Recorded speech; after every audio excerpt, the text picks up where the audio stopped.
কালকে mother's day গেছে, কিন্তু আমি কোনো বলতে পারিনি, কোনো পোস্ট দেইনি।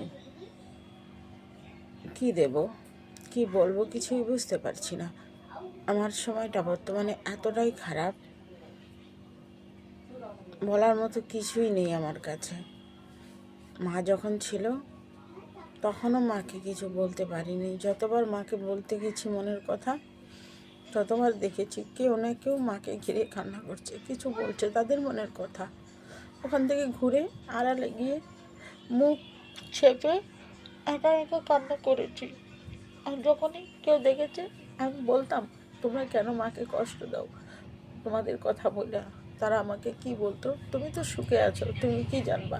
তখন আমার চিৎকার করে কান্না করতে ইচ্ছে করতো যে আমি অনেক কষ্টে আছি, কিন্তু আমি বলতে পারতাম না।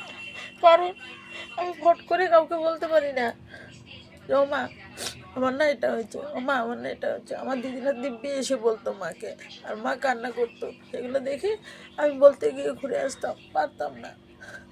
আচ্ছা, খুব মিস করছি মাকে। আমার কেউ নেই মনের কথা বলার মতন। মা কোথায় আছো তুমি? চলে এসো মা, যেখানে আছো।